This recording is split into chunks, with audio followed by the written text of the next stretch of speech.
how do you achieve that? So, or how have we gone about doing it? Maybe that's a better way of expressing it. Let me quickly just go through our tool set before I go into that detail.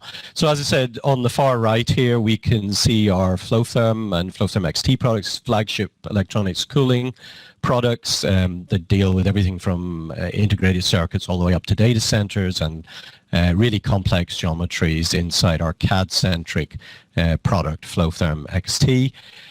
Because we uniquely have this test equipment that provides very accurate material properties for the particularly thermal conductivity and so on for the CFD simulations, then this is quite an optimal process that gives very high accuracy.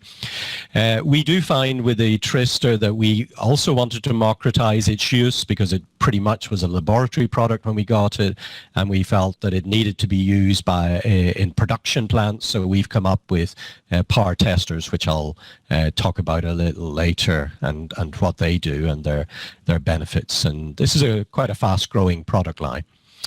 Then when I go over to the 1D and 3D general purpose CFD products we have FloEFD, which came out of the Russian development effort, and that's embedded in CAD, and as you can see here, covers a wide range of industries and applications.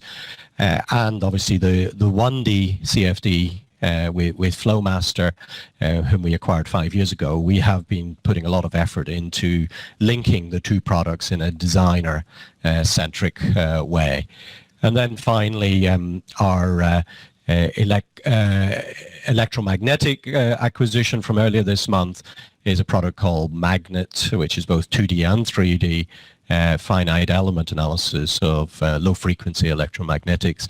What interested us in this is they had a really good motor design product called MotorSolve, which is in the middle there, that uses both magnet and lots of libraries of different types of motors. Motors are becoming ever more important, especially with the electrification of transportation.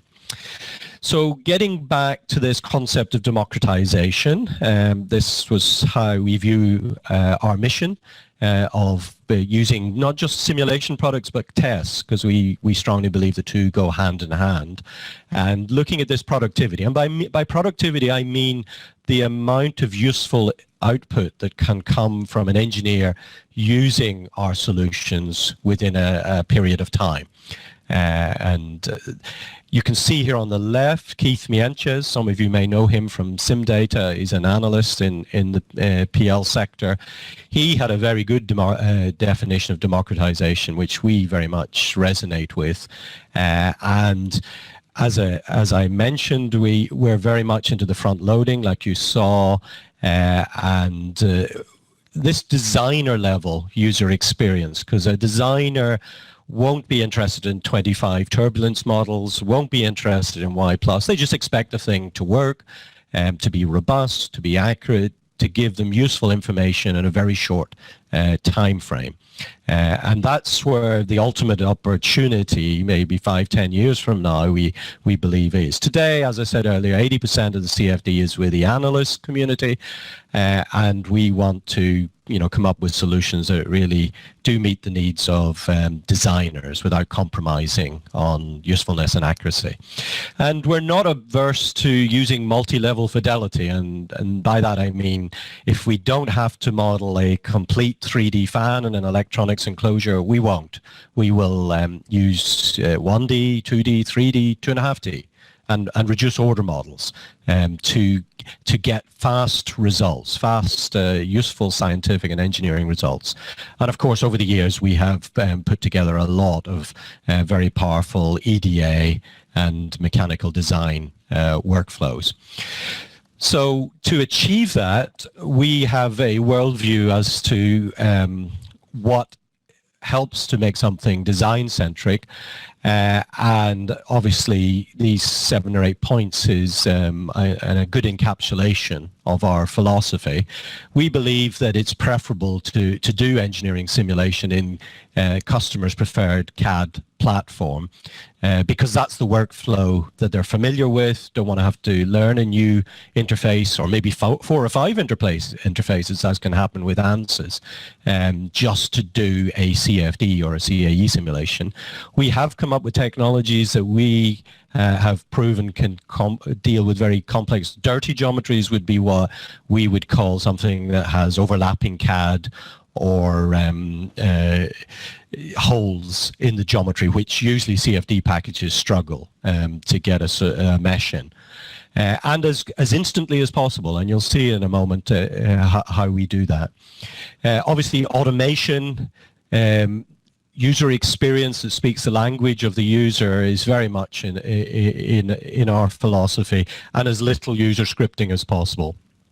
And to do that, we've come up with quite robust meshing and solving approaches in trademarked unique technologies we call smart cells and instamesh.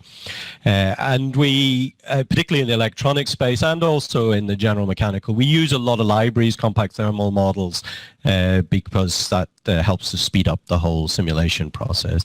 And as much as possible, we try to build in intelligence, guides, and to convergence. And again, if you're going to meet the needs of designers, it has to be local language, and frequently it has to be application specific as well. So, and just to show that we're not just democratizing simulation software, as I mentioned earlier, with our hardware tool, which is incredibly accurate, you know, like we get 10 to the minus 8 level of errors with this Tristor hardware. When we acquired it about 10 years ago, it was just a laboratory product with lots of cables run by electronic engineers. And over that time, we've released more limited function versions of the test hardware. It's underneath, it can do everything, but we have come up with workflows and touchpads and automations that basically means an operator on a plant can use these power cycling capabilities to cycle components like IGBTs, power electronics components over days, weeks, and we have this is pretty much unique technology, and it's very highly desirable, but particularly in Asia we find there's huge growth rate for it. So if I go through our product line now, FloTHERM, as I mentioned earlier.